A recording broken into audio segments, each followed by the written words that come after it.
Hi guys, hope all are doing great and staying inside your homes guys. I welcome you all to Vedantu 9th and 10th. Okay guys, you know we are doing Umang 2.0 in which we are going to cover the entire ICSE class 10th syllabus on the YouTube channel itself. Okay, as you guys might be knowing, the course has got reduced, hai na? And yes guys, here if you see in ICSE all the botany parts have been removed. Okay, so that's a good thing. I have made a video guys है ना कि what all chapters have got reduced in this है ना, तो do watch it over there है ना, so you will realize कि all the major botany part is removed and one important chapter, that is evolution, which will be important from the perspective of 11th and 12th, has removed. So we will do that, don't worry about that है ना. So we will do the important chapters which will be coming up in 11th and 12th. For example, evolution is a very important thing which you need to know for your NEET exams. Okay, so we'll definitely do that. But for example, chemical coordination in plants, that is not needed. Okay, that won't be, that is not much important. That is, say, a little bit important, not much important है ना. Apart from that, like pollution and population have been removed, but they also will be needed for your NEET exam, so we will be doing that है ना. So stay tuned and do subscribe to the Vedantu 9th and 10th channel, and we will definitely doing that. Okay, so guys, as you all know, we are doing genetics chapter, and we have started this, and we are doing genetics chapters है ना. So guys, we have discussed, we have done, I guess, 3 4 sessions already, so do watch them है ना. And today, in today's session guys, what are we going to do is we will revise whatever we have done in the previous session little bit and in the last session. Then today the main topic which we are going to discuss is guys sex linked inheritance. Okay, there are some sex linked inheritance, they are very important from the exam perspective guys. Definitely a question will come out of this. Okay, very good. So guys, let's do some motivation first है ना. It is our attitude at the beginning of a difficult task which more than anything else will affect its success or outcome. Guys, it's all about attitude. मतलब whether you believe कि whether you will be able to do it or not, that is only what matters. If you're scared in the beginning itself, then trust me guys, that is, the journey is going to be very very very difficult. Okay, so be confident guys, we are there with you है ना. Like when I tell all my students, okay, whenever you feel scared, just close your eyes and imagine I'm standing by your side. Okay, we will be there for you है ना. So yeah, always have a positive attitude. Okay guys, moving forward, I had given you some homework है ना. What's the genotypic ratio of Mendel's F2 generation in a dihybrid cross? मतलब genotypic genetic makeup का ratio क्या होता है? It's a very complex one है ना. As you can see, 1:2:1:2:4:2:1:2:1, right? देखो कि कैपिटल कितने 1 होते हैं, कैपिटल स्मॉल कैपिटल 2 होते हैं, right? See this one and this one, right? Then capital Y कहाँ है, ये स्मॉल वाई कहाँ पे है? If you can locate it over here, right guys. तो likewise this is a very complex thing and it does not come in exam, मतलब ये आता नहीं है जनरली. अगर आप जीनोटिपिक रेशियो देखोगे तो ये जीनोटिपिक रेशियो ये बहुत ही कॉम्प्लेक्स है, तो ये आता नहीं है. फिजिकल अपीयरेंस का रेशियो देखोगे, if you see phenotypic ratio, it is 9:3:3:1. जैसे कि 9 क्या है, राउंड एंड येलो, 3 क्या है, रिंकल्ड येलो, 3 क्या है, round and green, and wrinkled and green is 1. So this is very simple, so this will be coming in the exam. Okay, phenotypic ratio in a dihybrid cross, के F2 generation में. ठीक है, हमारे friends ने, कुछ लोगों ने नया सही आंसर दिया, दीप्तायन ने दिया है, शुभम सेंथिल ने दिया है, but as I told you guys, this question won't come in exam है ना, कभी नहीं आया है ना आएगा, बट या phenotypic ratio will definitely come. Okay, तो let's do a quick recap, जल्दी से रिकैप कर लेते हैं जो पिछली बार हमने करा था है ना. Which of these is based on Mendel's dihybrid cross? जो मेंडल का डाई हाइब्रिड क्रॉस था उसके बेसिस में मेंडल ने कौन सा लॉ दिया? मेंडल ने लॉ ऑफ डोमिनेंस दिया, मेंडल ने law of purity of gametes दिया, और Mendel gave law of independent assortment, और Mendel gave law of segregation. ठीक है, come on guys, tell me in the chat box और comment box, come on guys. Exactly, Mendel gave law of independent assortment based on his dihybrid cross. Law of dominance and law of segregation, which is also known as law of purity of gametes, it was given by guys Mendel's monohybrid cross. जब Mendel ने transfer of one character, that is monohybrid cross, मतलब क्या होता है? When I am studying only transfer of one character from parent to the next generation, मतलब जैसे कि मैं बस हाइट को पढ़ रहा हूँ, एक ही कैरेक्टर हाइट को पढ़ रहा हूँ फ्रॉम वन, जैसे कि मेरे बेबी का हाइट क्या है, मेरा हाइट क्या है, मेरे फादर का हाइट क्या है, तो what I am studying, I am just studying height from one generation to other, that is monohybrid cross. तो मेंडल को मोनोहाइब्रिड क्रॉस से दो चीजें पता चली, लॉ ऑफ डोमिनेंस और law of its guys segregation. फिर मेंडल ने डाई हाइब्रिड क्रॉस करा। डाई हाइब्रिड मतलब he was studying two character, for example he studying height as well as eye colour. So imagine मेरे father का आई colour क्या है, मेरे फादर का आई आई हाइट क्या है, मेरा आई कलर क्या है, मेरा हाइट क्या है, मेरे बेबी का आई कलर क्या है, मेरे बेबी का हाइट क्या है। तो I am able to understand he is studying two characters in one generation simultaneously. उससे मेंडल को क्या पता चला, मेंडल को पता चला लॉ ऑफ इंडिपेंडेंट असॉर्टमेंट की जो कैरेक्टर्स होते हैं they are not linked with each other and they can be transferred independent of each other from one generation to other. Okay, this we have done it. Moving forward, law of segregation इसको क्या कहते हैं? Law of dominance, law of recessiveness, law of purity of gamete, or none of this. मतलब law of segregation is also known as what, guys? Come on, tell me. 10, 9, 8, 7, 6, 5, 4, 3, 2, 1. Come on, guys. Exactly answers.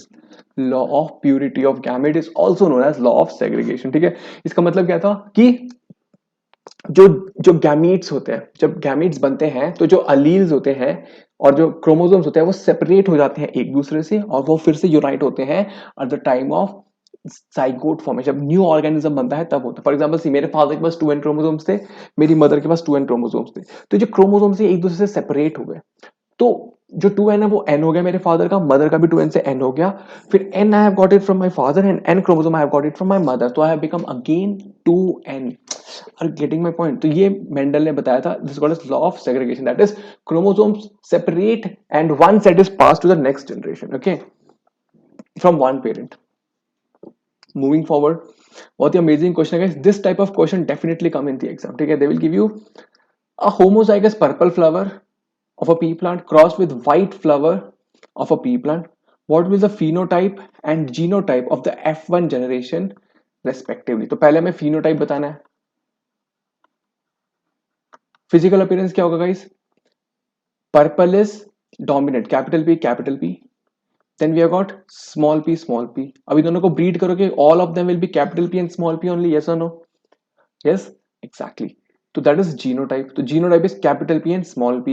Physical appearance will be, guys, obviously it is a homozygous, sorry, the offspring is heterozygous. तो क्या होगा, ये वाला इसको dominate कर देगा, तो it is gonna be purple. तो पहले क्या लिखना है, फिनोटाइप। फिजिकल अपीयरेंस क्या है, पर्पल, और जीनोटाइप क्या है, capital P small P. Exactly, purple and capital P small P. Right guys, very easy guys, इसी तरह के क्वेश्चन आते हैं। ठीक है, तो आपको ये करना पड़ेगा। Moving forward, next one, the phenotypic in F2 generation of a typical dihybrid cross would be, guys बताओ, dihybrid cross में F2 generation में क्या होगा? 1:2:1, 3:1, 1:1:1:1 and 9:3:3:1। ये अभी करा था, अभी मैंने बताया था आपको स्टार्टिंग में। Exactly guys, the answer is 9:3:3:1। dihybrid cross में F2 generation में क्या होता है, phenotypic रेशियो होता है। जीनोटिपिक रेशियो बहुत ही कॉम्प्लेक्स होता है, इसलिए we don't study about it. मतलब स्टडी करते हैं बट वी डोंट रट्टाफाई। ओके, रट्टाफाई नहीं करना चाहिए हमें। Moving forward, great job guys. आज हम आगे चलेंगे। ठीक है, we'll be studying about the sex linked diseases. Okay, तो गाइस एक और चीज पहले बताता हूं मैं। गाइस वेदांतु का ना लाइव इंटरेक्टिव क्लासेस होता है on the app. Guys Vedantu के ऐप पे we have live classes where you get a personalized attention along with full recording, notes, assignments and tests and more. Guys, here see, no doubt I am teaching over here, no doubt I'll be teaching the entire course, but in the live class what happens, you get to ask me questions, है ना, there'll be other teachers also, है ना, there are 2-3 teachers in the same session who will be specially dedicated to solve your doubts. Generally होता है ना, पीप students का doubt clear नहीं हो पाता आजकल, तो this is where the Vedantu app comes into play guys. You get a personalised attention over there and even if you miss a class you can watch the recordings, you can get the notes also, whatever I'm writing on this you can get a notes through the PDF। मतलब आपको जैसे click करना है and you will get the entire thing in the PDF form। you will get tests and assignments also। Tests I say very important, why? Because they help you to understand your weak points and your strengths। For example, some people have strong physics, strong chemistry, but bio will be weak, so the test will tell you ki which section of your preparation is going weak। guys, the courses are structured in a very well mannered way for a long term perspective। मतलब long term perspective में जैसे कि मतलब जैसे कि अभी देखो syllabus change हो गया है, तो हमें पता होता है कि जुलाई तक कितना कोर्स खत्म करना है, अगस्त तक कितना कोर्स खत्म करना है, सितंबर तक। And guys we make sure there is enough time for your revision classes also. ठीक है, that's a most important part of this, curriculum over here. All chapter wise micro courses will be there. You will be having complete crash course towards the end, exam specific preparations. You can guys also, you can plan your own curriculum. मतलब you can decide what teacher you want to study. If you like me, you can study from me, and if you like some other teacher, you can choose them also. So there'll be multiple options available for you, जिससे आप पढ़ सकते हो और अपना time भी choose कर सकते हो. For example you guys have guitar classes और क्रिकेट क्लास, आजकल तो सब बंद हो गया, but if you have those classes also, you can choose the time suiting to you. As I told you, test series, assignment, learning material, and performance report. Again, the same thing as performance report. मतलब क्या होता है? It will tell you कि which sections are weak for you. Yes. So guys, that subscription, if you take, right, if you use this code AR Pro, AR as in Amrit Raj Pro, what will you get is, you get a discount of 1300 rupees for 1 month. ठीक है, ये वाला course है, you get 1 month subscription for 2700 rupees. guys, इसमें होता क्या है ना, it is like a subscription for Hotstar or Netflix etc. So you just buy a subscription, you can watch any of the videos. I would say कि आप आपको ज्यादा spend नहीं करना तो 3 महीने का ले लो, and guys just complete the entire course within that 3 months itself. Are you getting my point? So you can do that also. Yeah. So how do you do that? And guys, if you are very sure, if you have been with Vedantu for a long period of time, okay, you have been with long period of time, I would suggest you guys are in 10th grade, I will suggest you to take a 2 years course, guys. You have to take a 2 years course, because this will be very very very economical. Trust me, offline coaching mein you give nearly 3.5 lakhs for 2 years course. Here guys, you can get it at a very very affordable cost, है ना. And if you have seen all the other parallel coaching institutes, here you would find best teachers teach over here, and you are definitely gonna be there for 2 years. So I would say guys, just go for the 2 years course, है ना, and use the code AR Pro. You will get the maximum discount over here. Very good. How do we do that, guys? For example, choose ICSE, है ना, then choose 10th grade, select the target, get the subscription, है ना. As I told you, 1 month, 3 months, 6 months, guys. If you say take 3 months का course, it will come up to say 2300 for month. If you take a 6 months course, it will come out to say 1900 per month, guys. Similarly, if you take a 1 year's course, it will be lesser than this, है ना. If you take a 2 years course, it will be the best, most economical course which you can get at the same price. मतलब lesser than this, I guess it should be coming around 1500 or 1200, 1300 ऐसा आएगा, right guys. To definitely use this code, you will get maximum discount over on the top of it, है ना, and you can go for buy it. Okay guys, on that note, so what are we going to do today is, guys, we will study about sex determination. Sex कैसे decide होता है एक baby का. We will talk about it. Then we'll also talk about sex linked inheritance. मतलब कुछ diseases होते हैं जो sex से linked होती हैं, वो कैसी होती हैं, we will talk about it. For example, आपने देखा होगा, ठीक है, कि men लोगों के ज्यादा बाल उड़ जाते हैं, ठीक है, वो like वो गंजे हो जाते हैं, है ना. तो क्यों होता है? क्योंकि वो guys एक वो जीन से रिलेटेड होता है. ठीक है, उसके बारे में पढ़ेंगे कि लाइक मेन ज्यादा गंजे के होते हैं, फीमेल्स लेकिन दे लूज हेयर बट उतना नहीं होता जितना कि मेन में होता है. आपने देखा होगा टकने अंकल बहुत ज्यादा होते होंगे, है ना. You would have seen that. तो मूविंग फॉरवर्ड, फिर हम पेडिग्री एनालिसिस क्या होता है इसके बारे में भी पढ़ाई करेंगे, है ना. पेडिग्री एनालिसिस क्या होता है गाइस? ये बताता है हमें कि जो जेनेटिक डिसीज है वो एक जनरेशन से दूसरे जनरेशन में कैसे ट्रांसफर होती है. ओके, इसके बारे में बात करेंगे. Very good guys. तो जैसे कि अगर आपने पहले के सेशंस देखे होंगे हमारे, तो you would know the chromosomes, how many chromosomes do humans have? They have a 23 pair of chromosomes. 23 pair. क्यों से 23 pair? बेटा मैंने देखा था, आपको बताया था कि टोटल ह्यूमन में 46 क्रोमोसोम्स होते हैं, बट ये क्या करते हैं, हर एक क्रोमोसोम दूसरे के साथ पेयर बना लेता है, और जो पेयर बनता है ना, they are like exactly similar to each other. मतलब दोनों की हाइट एकदम सेम होती है. फॉर देखो, ये मेरा फर्स्ट पेयर है, ये मेरा सेकंड पेयर है, ये मेरा थर्ड पेयर है, ये मेरा फोर्थ. गाइस, इनकी शेप देखो और लेंथ देखो, सब सेम ही रहेगी. 5 6 7 8 9 10 11 12 13 14 15, देखो 15 पे देखो सेम लेंथ का है. 17 18 देखो सेम लेंथ का है. 19 देखो सेम लेंथ का है. तो इसलिए हम इनको कहते हैं होमोलोगस क्रोमोसोम्स. क्यों? क्योंकि ये ऐसा पेयर बनाते हैं गाइस, मतलब they are like love birds of जन्म जन्म के साथी. मतलब like they always pair with the same chromosomes, they always pair with the same chromosome. और होता क्या है ना, इसमें अगर हाइट वाला जीन होगा तो इसके ऊपर भी हाइट वाला जीन होगा. इसमें मान लो मेरे स्किन कलर का जीन होगा तो इसमें भी स्किन कलर का जीन होगा. Imagine this chromosome has gene for my से हेयर टाइप, तो इसमें भी हेयर टाइप वाला जीन होगा. मतलब समझ रहे हो आप लोग, जो पेयर होता है they are called as homologous, क्योंकि वो सेम लेंथ के होते हैं.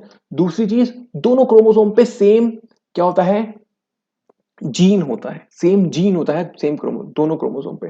ठीक है, तभी आप देखोगे क्या होता है जब जब गैमीट बनते हैं तो ये दोनों सेपरेट हो जाते हैं, तो इस पे भी हाइट वाला क्रोमोसोम जीन था, इसमें भी हाइट वाला जीन था, तो बेबी के पास हाइट वाला जीन पहुंचता ही पहुंचता है, one from the father, father से एक हाइट वाला जीन आता है, मदर से एक हाइट वाला जीन आता है, फिर दोनों में देखते हैं कि कौन सा डोमिनेंट है कौन सा रिसेसिव है, जो डोमिनेंट होता है वो एक्सप्रेस हो जाता है बेबी में। ठीक है, ये हम कर चुके हैं लास्ट क्लास में, just giving you I was just giving you overview. तो कैसे अगर आप देखोगे ना, जो फर्स्ट 22 पेयर होते हैं, the first 22 pairs are called as autosomes. क्यों? They are responsible for body characters. आपको सर बॉडी कैरेक्टर्स क्या होते हैं? बॉडी कैरेक्टर मतलब मेरा, मान लो मेरा हाइट, मेरा हेयर टाइप, मेरा नोज टाइप, मेरे ईयर लोब्स, मेरा टंग, रोलिंग टंग है कि नहीं रोलिंग टंग है ना, तो all these are decided by autosomes. But जो मेरा 23rd पेयर होता है, जो लास्ट पेयर होता है 23rd पेयर का, अभी देख रहे हो ये 22 है, 23rd पेयर, इसको हम कहते हैं सेक्स क्रोमोसोम। आपको सर क्यों? बेटा क्योंकि as the name suggest it decides the sex of an individual. आपको पता है एक जो मेल और फीमेल में फर्क क्या होता है? बस इस सेक्स क्रोमोसोम का फर्क होता है। फॉर एग्जाम्पल मेल में क्या होता है, सेक्स क्रोमोसोम एक्स वाई होता है, और जो फीमेल्स होती है ना उनमें क्या होता है, the sex chromosome is X X. Can you see guys? जो मेल होते हैं the sex chromosome is X Y, female is sex X, बाकी सारा का सारा chromosomes are same guys, the first 22 pairs are same, almost same, the only difference is in the sex chromosome. Are you getting my point? तो ये होता है, तो these are called as sex chromosomes, है ना? Very good. Now guys if you can C over here, जो sex chromosome होते हैं ना वो सेम लेंथ के नहीं होते। एक्स क्रोमोसोम थोड़ा बड़ा होता है और वाई क्रोमोसोम थोड़ा छोटा होता है in length, if you can सी, मतलब समझ रहे हो लेंथ वाइज। तो जो फर्स्ट 22 पेयर्स हैं इनको कहते हैं होमोलोगस। होमोलोगस क्यों? सेम लेंथ के होते हैं और सेम जीन होता है दोनों क्रोमोसोम पे। बट जो सेक्स क्रोमोसोम होता है इसको हेटेरोलोगस कहते हैं। हेटेरोलोगस क्यों? क्योंकि ये दोनों सेम लेंथ के नहीं होते पहली चीज, और दोनों में सेम जीन्स भी नहीं होते। ठीक है, तभी देखो आपने देखा होगा ना मैन और फीमेल में बहुत डिफरेंस होता है। For example men have facial hair, तो ये कहां पे होता है? वाई क्रोमोसोम पे, एक्स पे नहीं होता। ठीक है, मेन हैव ब्रॉड शोल्डर्स, है ना, तो ये एक्स पे होता है, सॉरी ये वाई पे होता है, एक्स पे नहीं होता। मेन के बाल उड़ जाते हैं, वो वाई पे होता है, एक्स पे नहीं होता। Are you getting my point? तो जो लास्ट क्रोमोसोम होता है वो हेटेरोलोगस होता है, क्योंकि और क्योंकि वो दोनों सेम लेंथ के नहीं होते, और दूसरी चीज they do not have the same genes also. अब कुछ बच्चे कहते हैं सर अगर अगर एक्स एक्स हो गया तब तो ये होमोलोगस हो गया। बेटा बट यहाँ पे तो दो चीजें हो सकती है ना, एक एक्स हो सकता है या एक्स वाई हो सकता है, तो दो कॉम्बिनेशन पॉसिबल है। एक्स एक्स हो गया तो आप कह सकते हो कि सर होमोलोगस हो गया, नहीं होमोलोगस नहीं हुआ, बट पॉसिबिलिटी तो ये भी होती है ना। तो in that case I would say the 23rd pair is heterologous only. ये 23rd हेटेरोलोगस ही होता है क्योंकि यहाँ पे एक्स वाई और एक्स एक्स दो पॉसिबल कॉम्बिनेशन होते हैं। Right, this is clear till here, है ना? Moving forward, so when we talk about sex determination guys, sex determination आपको देखना होगा कि देखो जो फादर है हमारे, he produces, he has xy, mother has xx, है ना? तो father produces two types of gametes, one is X gamete and Y gamete, है ना? एक गैमीट जिसमें एक्स क्रोमोसोम है, दूसरा गैमीट जिसमें वाई क्रोमोसोम है। मदर मदर प्रोड्यूस करती है gamete only of one type जिसमें X type के क्रोमोसोम हो। Are you getting my point? For example, my father is a male. He will produce two types of gametes, one having X chromosome, one having Y chromosome. Similarly, my mom is a female. She will have XX chromosome. Okay, so she will produce all the gametes having X chromosome. For example, I am a boy, so I would have got Y chromosome from my father and X chromosome from my mother. That's why I am XY. My sister, है ना, she would have got X chromosome from my father and X chromosome from my mother. So that is why she is a female. Are you getting my point, guys? तो ठीक है, तो who is judging the, who's the deciding factor in case of a sex of a baby? Obviously father has two different type of chromosome at the 23rd location. That is why father decides ki what will be the sex of a baby. Father produces two different types of chromosomes, whereas mother, if you see, she produces only one type of gamete, है ना? And that is why, you know, the sex is determined by a father. For example, if you see mother produces an egg, both the eggs have X chromosome, है ना? Father, half of the gamete sperms will have X chromosome, other half will have Y chromosome. तो possibility क्या है guys? अगर x x met करते हैं तो क्या हो गया? Female, X X female, X Y male, X Y male. इसके जाइए, दिस इज वेरी क्लियर, ये बहुत ही बेसिक है ना? तो हमें समझ आ गया। Let's do a quick check on this guys, एक बार क्विकली चेक कर लेते हैं जो भी पढ़ा हमने। The sex of a baby is decided by the sperm, the egg, both A and B, or the hormones. कौन डिसाइड करता है? वेरी इजी क्वेश्चन, ठीक है। कौन डिसाइड करता है? एग्जैक्टली फादर डिसाइड करते हैं। And what is the gamete produced by the father? The sperm. Gamete क्या होता है बेटा? स्पर्म क्या होता है? स्पर्म होता है वो वाला सेल जो रिप्रोडक्शन में हेल्प करता है। Egg, what is egg? Egg is a cell which is help in reproduction. Egg, egg female gamete होता है, मतलब फीमेल सेल होता है जो कि रिप्रोडक्शन में हेल्प करता है। स्पर्म मेल सेल होता है जो कि रिप्रोडक्शन में हेल्प करता है। The number of sex chromosome in a gamete कितने होंगे गाइस? सेक्स क्रोमोसोम कितने होंगे गाइस? बहुत ही कंसेप्चुअल क्वेश्चन, आपको समझना पड़ेगा। 1, 2, 22 और 46। Yes guys, the number of sex chromosome in a gamete are how many? कौन कौन कौन? एक्जैक्टली गाइस, सेक्स क्रोमोसोम 1 होता है। अगर आप एक गैमीट लोगे, जैसे कि एक स्पर्म मान लो, एक स्पर्म है, इसमें क्या होता है ना गाइस, गैमीट्स में ओनली 23 क्रोमोसोम्स होते हैं। नॉर्मल ह्यूमन में कितने होते हैं? Say this is a man, this is a male, they have 46 chromosome. But जब वो स्पर्म बनाते हैं तो क्या होता है, जब फिर गैमीट बनाते हैं तो क्या होता है, the chromosome becomes half. Similarly there is a female, there is a female, she has 46 chromosome, but when she is making a egg, the chromosome will become 23। और जब ये दोनों फ्यूज होंगे तो गाइस अगेन एक 2n हो जाएगा। मतलब यहाँ 2n था मान लो, 46 is what 2n, 23 into 2। But sperm में कितना होता है? n होता है। एग में कितना होता है? n। बट ये फिर से दोबारा होता है तो 2n हो जाता है। For example see this, my father he has 2n, my mom 2n। तो they both produce a gamete which has nn, and they join, I got 2n chromosomes, I got n from my father, n from my mother, right? Very good। तो guys जो sperm है ना, उसमें क्या होता है, if you see there are 22 autosomes, 22 autosomes और 1 sex chromosome, 22 autosomes and 1 sex chromosome. For example male में क्या होता है? मेल में होता है 22 प्लस वाई। फीमेल में क्या होता है? 22 प्लस एक्स। कैन यू सी, देखो 23 हो गया। 23 autosomes and 1 sex chromosome, 22 autosome and 1 sex chromosome, जब दोनों का ऐड करोगे तो 23, 23 मेल से आता है, 23 फीमेल से आता है। बट जो 23rd क्रोमोसोम होता है वो डिफरेंट होता है दोनों मेल और फीमेल में। गाइस आई होप मैं समझा पा रहा हूँ, ठीक है। बहुत ही अमेजिंग कॉन्सेप्ट है, इसको पता होना चाहिए आपको। तो एक्जैक्टली गाइस कितने सेक्स क्रोमोसोम होते हैं गैमीट में, स्पर्म या एग में? बस एक होता है जो कि 23rd क्रोमोसोम होता है। Amazing work guys, you guys have been amazing. अब थोड़ा आगे चलते हैं, let us talk about genetic disorder और जेनेटिक ट्रेट्स। अब गाइस जैसे कि मैं बताया था, ऑटोसोमल क्रोमोसोम के होते हैं जो फर्स्ट 22 होते हैं। ऑटोसोम मतलब होता है मेरे बॉडी के कैरेक्टर्स। आपको कैसे बॉडी के कैरेक्टर्स मतलब, बॉडी कैरेक्टर्स मतलब मेरा टंग जैसे कि रोलिंग है कि नहीं, है ना, मेरे ईयर लोब्स अटैच्ड है कि नहीं, है ना, मेरा हेयर टाइप क्या है, कर्ली है कि स्ट्रेट हेयर है। तो ये सब क्या आता है गाइस, ये सब इसमें आता है कि क्या कहते हैं, ऑटोसोमल कैरेक्टर, मतलब characters of my body, characters of my body comes under autosomal thing. Yes, are you to understand? Very good. ठीक है, ऑटोसोमल डोमिनेंट मतलब आपको पता ही है, जैसे कि हाइट में tallness dominate as compare to recessive, है ना, दिस थिंग, है ना। लाइक सिमिलरली और क्या हो सकता है, straight hair is dominate as compare to curly hair, है ना। अटैच्ड एयर ईयर या फिर इसमें क्या कहते हैं, अटैच्ड ईयर और लोब्ड ईयर, इनमें भी एक रिसेसिव एक डोमिनेंट होता है ना, लाइकवाइज। अब सेक्स लिंक डिसऑर्डर क्या होता है गाइस? सेक्स लिंक ट्रेट होते हैं, कुछ जो ट्रेट्स होते हैं वो एक्स क्रोमोसोम से लिंक्ड होते हैं और कुछ होते हैं जो कि वाई क्रोमोसोम से लिंक्ड होते हैं। ठीक है, एक्स से और वाई से। अब गाइस देखो, वाई तो जनरली एक ही क्रोमोसोम होगा। लेट मी एक्सप्लेन, देखो, एक्स लिंक मतलब एक्स क्रोमोसोम से लिंक्ड, वाई लिंक मतलब वाई क्रोमोसोम से लिंक्ड कुछ ट्रेट होते हैं, जैसे कि मैंने बताया था, है ना। फॉर एग्जांपल देखो, अब आप जब एक्स क्रोमोसोम की बात कर रहे हो ना गाइस, ऑब्वियसली फीमेल में 2 एक्स क्रोमोसोम होते हैं। ठीक है, 2 एक्स क्रोमोसोम होते हैं। तो मान लो इसमें पॉसिबिलिटी है कि ये कोई भी कैरेक्टर हो, कोई भी कैरेक्टर ले लो, जैसे कि फॉर एग्जांपल से जो फीमेल स्पेसिफिक कैरेक्टर होता है, जैसे कि हाई पिच ऑफ वॉइस। ठीक है, हाई पिच ऑफ वॉइस में देखो यहाँ पे दोनों के पास कैरेक्टर होगा, तो वैसे there is a possibility they gonna be homologous. से से से कैरेक्टर सी ले लेते हैं, से लेट से कैरेक्टर सी, कैपिटल सी हो सकते हैं, या कैपिटल सी स्मॉल सी हो सकते हैं, या स्मॉल सी, मतलब क्योंकि दोनों के पास कैरेक्टर सी वाला जीन होगा। वेराज जब आप मेल की बात कर रहे हो, इनके पास एक्स है और वाई है, तो गाइस देखो, एक्स को टैकल करने के लिए पास मतलब वाई के पास मतलब दोनों ही अलग है। तो जो कैरेक्टर्स एक्स पे हैं वो वाई पे नहीं होंगे, और जो वाई पे हैं वो एक्स पे नहीं होंगे। तो एनी केस में ये हमारा मतलब जो भी कैरेक्टर एक्स पे होगा वो एक्सप्रेस हो ही जाएगा, जो भी वाई पे होगा वो एक्सप्रेस हो ही जाएगा, क्योंकि एक दूसरे को टैकल नहीं कर सकते।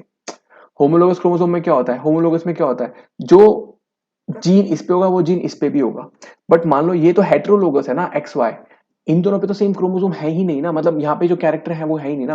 मतलब मान लो इस पे कैरेक्टर है हीमोफीलिया वाला, बट वाई पे तो हीमोफीलिया वाला कैरेक्टर है ही नहीं। तो अगर मान लो हीमोफीलिया वाला कैरेक्टर एक पे भी आ गया तो ये तो एक्सप्रेस हो जाएगा, क्योंकि इसको टैकल करने के लिए कोई है ही नहीं वहां पे। कहीं समझ आ रही है? हाँ, आई होप मैं समझा पा रहा हूँ। आप एग्जाम्पल लेके देखिए ना, आपको और समझ आएगा, ठीक है। तो एक्स जब लिंक्ड होता है उसमें होता है कि डोमिनेंट है कि रिसेसिव हो सकता है, बट जब वाई लिंक्ड होगा तो उसमें फर्क ही नहीं पड़ता, क्योंकि वाई क्रोमोसोम बस एक ही होता है। अगर वो वाई क्रोमोसोम आ गया और उस पर कोई डिफेक्ट होगा तो वो एक्सप्रेस होकर ही रहेगा, क्योंकि एक्स उसको टैकल नहीं कर पाएगा, है ना। Very good. सिमिलर केस आपने देखा होगा हीमोफीलिया का केस।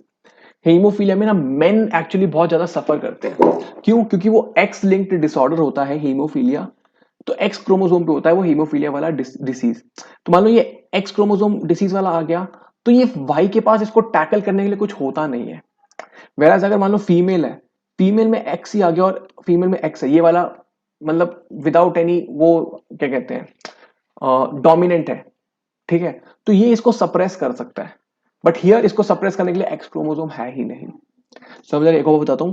हीमोफीलिया होता है guys, it is a recessive trait. Haemophilia is a recessive trait. Haemophilia को मान लो सी से डिनोट करते हैं। तो जो भी रिसेसिव होते हैं वो कब एक्सप्रेस होते हैं? जब जब होमोलोगस कंडीशन होती है ना। होमोलोगस मतलब एक्सी एक्सी में, एक्सी मान लो सी इज द हेमोफिलिक जीन। जब एक्सी एक्सी होंगे तभी ये एक्सप्रेस होगा। मान लो एक में एक्सी है और एक में कैपिटल सी है, तो क्या होगा, कैपिटल सी इसको सप्रेस कर देगा और एक्सप्रेस नहीं होने देगा। But in case of main, मान लो यहाँ पे एक्सी आ गया, तो ये सप्रेस करने वाला जीन तो है ही नहीं ना इसके पास, तो ये एक्सप्रेस होकर ही रहेगा। इस केस में 50% of the chance time express होगा, 50% चांस नहीं एक्सप्रेस होगा। समझ रहे हो? आई hope I M communicating it. थोड़ा एग्जांपल देखते हैं, आपको और समझ में आएगा। सेक्स लिंक्ड इनहेरिटेंस देखते हैं, ठीक है। गाइस ये होता है inheritance of a trait by a allele on X chromosome और अ वाई क्रोमोसोम। मतलब ये वाले वो वाले ट्रेट हैं, वो वाले कैरेक्टर्स होते हैं जो कि एक्स या वाई क्रोमोसोम से लिंक्ड होते हैं, ठीक है। मतलब ये जो पहले के 22 क्रोमोसोम है ना, उन पे नहीं होते, जो लास्ट का 23rd पेयर है उस पे जो कैरेक्टर्स होते हैं उसे कहते हैं, है ना। Very good. जैसे कि फेशियल हेयर, है ना, ये सब क्या है, कौन से में होता है, 23rd क्रोमोसोम पे होता है। अच्छा, या नाउ वाई लिंक्ड इनहेरिटेंस, जो वाई क्रोमोसोम पे होता है उसको वाई लिंक्ड कहते हैं। मतलब जो मेल पैटर्न ऑफ बाल्डनेस होता है ना, जो बाल उड़ जाते हैं मेल के, वो किस पे होता है, इस वाई। क्या फीमेल में वाई क्रोमोसोम होता है? नहीं होता। तो तभी कुछ फीमेल्स, मतलब तभी फीमेल्स में जनरली क्या होता है, हेयर लॉस नहीं होता।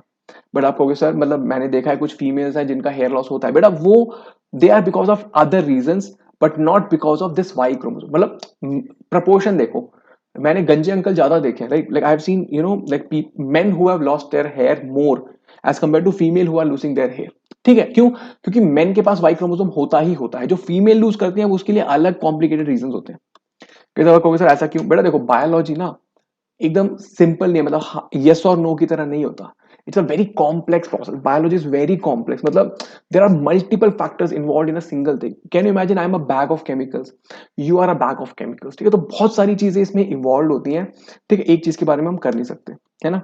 मूविंग फॉरवर्ड, एक्स लिंक्ड क्या होगा? ऑब्वियसली एक्स लिंक्ड में क्या होगा गाइस, जो कैरेक्टर और ट्रेट एक्स क्रोमोसोम से लिंक्ड होंगे उसको एक्स लिंक्ड इनहेरिटेंस कहते हैं। जैसे कि फॉर एग्जांपल हेमोफीलिया, जो मैं डिसीज के बारे में बात कर रहा था, अभी देखेंगे उसका एग्जांपल। और कलर ब्लाइंडनेस, ये क्या है, एक्स लिंक्ड मतलब ट्रेट्स हैं जो कि इनहेरिट होते हैं। ये डिसऑर्डर्स है बेसिकली, एक्स लिंक्ड डिसऑर्डर्स होते हैं। देखते हैं कैसे। तो देखो बेटा, हेमोफीलिया में क्या होता है ना, ये एक्स लिंक्ड रिसेसिव डिसऑर्डर है। रिसेसिव मतलब ये तभी एक्सप्रेस होगा जब दोनों क्रोमोसोम, एक्स क्रोमोसोम में ये प्रेजेंट होगा, तभी ये एक्सप्रेस होगा। मान लो एक में है और दूसरे में नहीं है, मान लो कैपिटल सी और स्मॉल सी हो गया, तो ये एक्सप्रेस नहीं होगा इन दैट केस, ठीक है। तो रिसेसिव ट्रेट है। रिसेसिव ट्रेट कब एक्सप्रेस होते हैं? मतलब देखो, जो स्मॉल टी है कब एक्सप्रेस होता है, जब ये होगा। कैपिटल टी में स्मॉल टी एक्सप्रेस होता था नहीं, right. Small T homozygous condition में ही ये एक्सप्रेस होगा। तो गाइस वेरी गुड। इसमें क्या होता है गाइस, ब्लड क्लॉट नहीं होता। मतलब अगर मान लो कोई हेमोफिलिक इंडिविजुअल है, उसको अगर कट हो जाए तो ही और she will bleed to death. वो क्या करेंगे, ब्लीड टू डेथ हो जाएंगे, मतलब उनका एक्सेसिव ब्लीडिंग हो जाएगा, वो इंजरी मतलब might be fatal. Okay, very good, देखते हैं कैसे होता है ये। देखो, तो गाइस जो एक्स लिंक्ड इनहेरिटेंस होता है, okay, if you see colour blindness भी एक्स लिंक्ड रिसेसिव डिसऑर्डर होता है ना, in which a person is affected has a reduced ability, मतलब वो डिफरेंशिएट नहीं कर पाते कि रेड और ग्रीन में, उनको सब एक जैसा दिखता है, ठीक है। ये किससे अटैच्ड है गाइस? एक्स से है, मतलब मान लो एक और कैपिटल एक्स आ गया तो ये इसको ओवरकम कर देगा, मतलब रिसेसिव है, एक्स लिंक्ड रिसेसिव है। रिसेसिव मतलब ये तभी एक्सप्रेस होगा जब दोनों ही एक्सी होंगे। अगर मान लो एक पे वो क्रोमोसोम नहीं, एक पे वो जीन नहीं है, तो क्या होगा गाइस? वो उसको सप्रेस कर देगा। देखते हैं, देखो ध्यान से देखना, ये रेसेसिव ट्रेट है, ये कब एक्सप्रेस होगा गाइस? ये एक्सप्रेस तभी होगा जब दोनों एक्सी हो, या फिर एक एक्सी और एक्स वाई हो, क्योंकि आप देखोगे यहां पे इस केस में, देखो ये हेट्रोजाइगस है, एक पे है वो क्रोमोसोम, दूसरा डिफरेंट है। अगर आप यहाँ पे ध्यान से देखोगे, if you see it correctly guys, ये इसको सप्रेस कर देगा। This capital X is gonna suppress the other one, but here if you can see both of them are same, तो कोई होमोजाइगस तो सप्रेस करने की कोई पॉसिबिलिटी ही नहीं है। और जब ये मेल के केस में देखोगे, यहाँ पे अगर एक आ गया तो दूसरा तो वाई ही क्रोमोसोम है ना, यहाँ पे तो एक्स क्रोमोसोम है ही नहीं, तो it can not tackle it at all. बाकी क्या है? ये अनअफेक्टेड, एक्स एक्स और एक्स वाई हो गया, तो ये क्या है guys? They are gonna be unaffected. अरे वुड अंडरस्टैंड, ये समझना बहुत ही इंपॉर्टेंट है। If you see it properly, see X C, इधर एक और एक्स नहीं है इसको टैकल करने के लिए। यहाँ पे देखो, यहाँ पे ये एक और एक्स है जो इसको सप्रेस कर देगा, ये रिसेसिव है, it will express only in that condition when both the alleles are same, right. तो अफेक्टेड कब होंगे? ये क्या हो गया? ये कैरियर हो गया, इसमें female is not showing the disease, but क्या है, क्योंकि देखो एक्स सी और एक्स है, ये जब गैमीट बनाएंगी तो क्या होगा गाइस? एक गैमीट एक्स सी होगा और एक होगा एक्स। अब ये फ्यूचर में जाके मान लो एक ये इससे मेट कर लिया वाई से, तो ये ऑब्वियसली ये मेल को डिसीज होगा। अगर इसने सिमिलरली एक्स कैरियर से फिर से इसने मेट कर लिया, तो in that case also the female will be deceased. But in this case, I would understand, इसमें एक्स में हो या वाई हो तो नॉर्मल इंडिविजुअल रहेंगे। आप समझ रहे हो मेरी बात? यहाँ पे अगर एक और एक्स सी आ गया तो ये she'll be carrier only. Guys I hope I am able to communicate it, she is a carrier. क्यों कैरियर है? क्योंकि ये दो तरह के गैमीट्स बनाएंगी, एक एक्स सी और एक एक्स। अगर ये एक्स सी किसी वाई से मिल गया तो ये ऑब्वियसली हेमोफिलिक हो जाएंगे, है ना। एक्स सी किसी एक्स सी दोबारा मिल गया तो फिर से हेमोफिलिक, तो हेमोफिलिक होने के चांसेस बहुत ज्यादा हो जाते हैं इस केस में। Yes, very good. Moving forward, जैसे कि एक और बात देखो, let's see, this is affected father and a normal mother. Here we have a affected father and a normal mother, so let us see. Affected father है तो it will be guys X C and Y. unaffected mother, she's going to be x and x. Let us draw a Punnett square for them.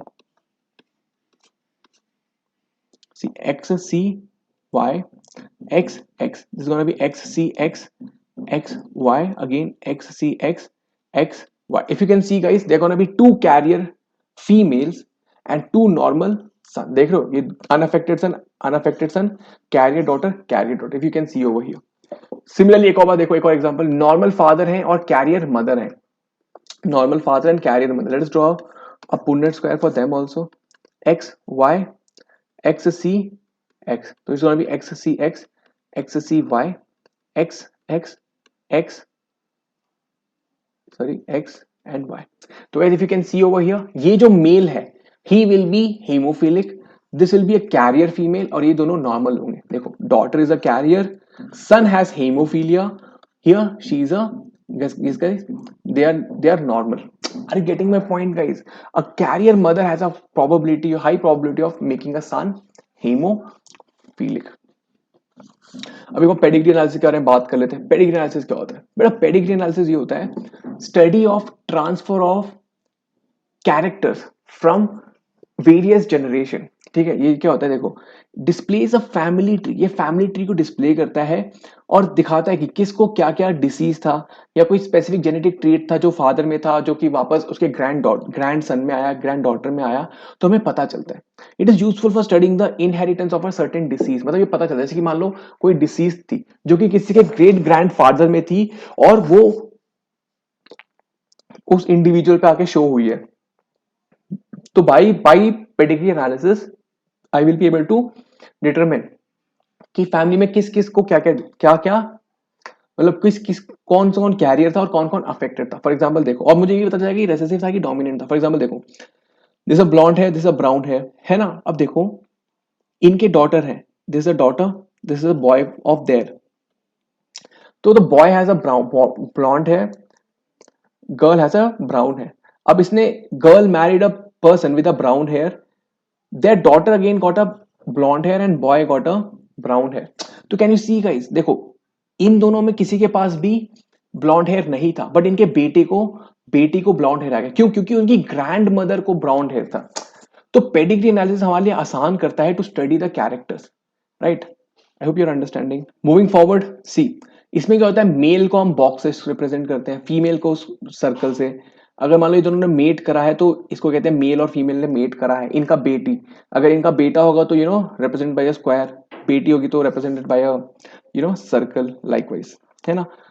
Dizygotic twins मतलब दो different egg को दो different sperm से fertilise करा है।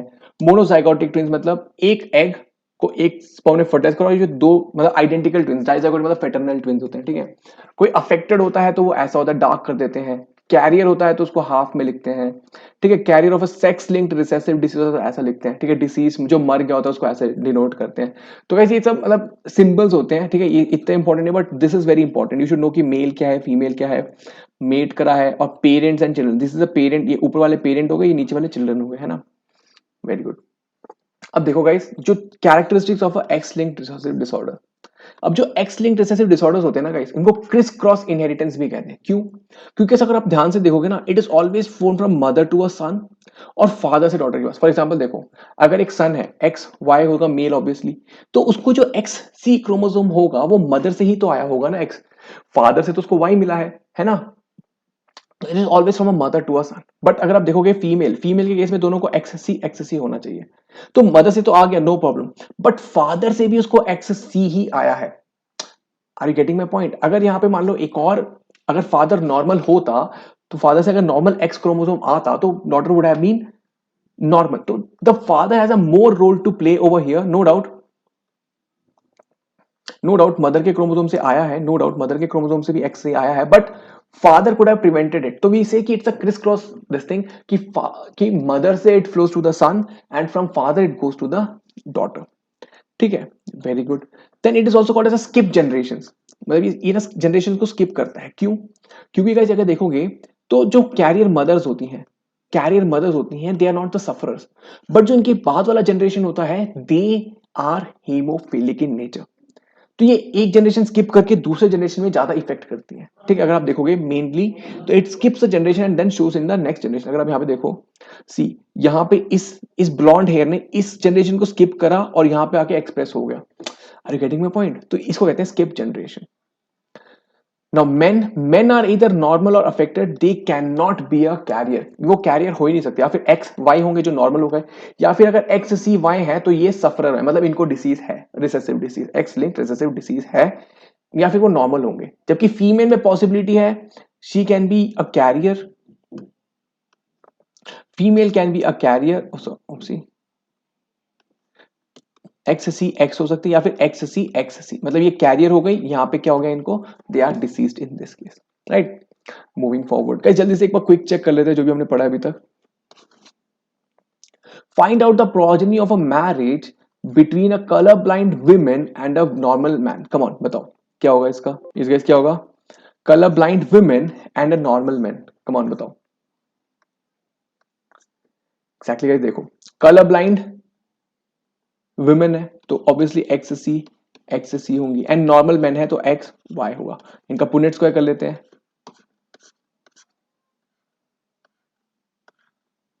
Late us see, X C X C X Y, X C X, X C X, X C Y and X C Y. तो guys if you can see, देखो ये क्या हो गए, ये होगी carrier female, this is also a carrier female, this is a male who is a sufferer, this is a male who is a sufferer, है ना। तो कितने हैं, X C Y, I have got two male who are affected, I have got X C X, there are two females, ये दो male हो गए, there are two females who are carriers. Yes guys, if you can see over here, yes, these two are carriers, these two are affected male, है ना? तो क्या होगा, तो दो ब्लाइंड बॉयज होंगे और जो गर्ल्स होंगे they will be a carrier of a blind gene, right? Yes guys, है ना? Moving forward, haemophilia is an example of Y linked disorder, X link dominant disorder, X link recessive और X link recessive disorder, autosomal. Come on, haemophilia क्या था guys? Come on, very easy. Exactly, it is X linked recessive disorder, है ना? ये तभी express होगा जब दोनों एक्स सी होंगे या फिर एक्स सी वाई के केस में ये प्रेजेंट होगा. Which of this is true about colour blindness? It is life threatening. अच्छा, it is X-linked dominant disorder, more common in male or more common in woman cannot be a carrier. Yes guys, come on, tell me. Yes guys, come on. Exactly, more common in male. It is, there's a possibility कि male में ज्यादा होता है, क्योंकि male में X C Y के case में हो जाएगा, फीमेल में there are two possible combination, तभी होगा, या फिर एक्स सी में ये एक्सप्रेस नहीं होगा, राइट? तो there are, you know, male में तो 100% होगा, अगर एक भी आ गया तो होगा. फीमेल में देर आर 50% चांसेस कि it is not there, right? Answer is male, more common in males. Amazing work guys, great job, you have done amazing work. ठीक है, आज हमने क्या क्या पढ़ा गाइस? सेक्स डिटर्मिनेशन के बारे में पढ़ा कि male has X Y chromosome 23rd position पे, female have X X chromosome, है ना? Male produces two types of gametes, है ना? If X chromosome containing gametes fertilize an egg, it is a female. If Y chromosome gamete containing gamete fertilizes a egg, it is gonna be a male. ये हमने देखा था. फिर हमने sex linked inheritance के बारे में बात करा, हमने हेमोफीलिया, कलर ब्लाइंडनेस के बारे में बात करा. ठीक है, कैसे वो रिसेसिव जीन मेल को ज्यादा अफेक्ट करती है एज कंपेयर टू फीमेल, है ना? Very good. And why is it called as a criss cross inheritance, ये भी हमने देखा. And why is it called as what guys? Skip generation, ये भी हमने देखा, राइट? पेडिग्री एनालिसिस करा हमने, जिसमें कि हमें पता चला कि इसको मेल कहते हैं, ये फीमेल है, जिसका मतलब मेट हो गया है, इसका मतलब कि they have a daughter and sorry son and a daughter. तो ये हमने देखा कि पेडिग्री एनालिसिस हमें कैसे हेल्प करता है to study the inheritance of characters across various generations. तो गाइस, एक होमवर्क है आप लोगों के लिए अमेजिंग सा. ठीक है, a woman is a carrier of a hemophilia, marries a normal man, what is the probability of the children being hemophilic? Amazing question guys, very important है ना, इसको करना और मुझे बताना चैट बॉक्स में. जो भी बच्चे पहले इसको आंसर करेंगे, we will take their names and put it in the next class के उसमें बताएंगे. And do let me know in the comments guys आपको सेशन कैसा लगा, है ना? And like the video guys, share it with your friends, subscribe to the channel Vedantu 9th and 10th. It's very important, you're gonna get wonderful content, not only this and amazing from physics, chemistry, mathematics, etc. And guys, you can reach out to me at amrit.raj@vedantu.com and you can connect to me. And that's it from my side guys. Do watch the earlier videos also, Hannah, so that you are in sync with it. And guys, do make notes, okay? And that's it from my side guys. Keep smiling. I'll see you in the next class. Bye bye, have a good day.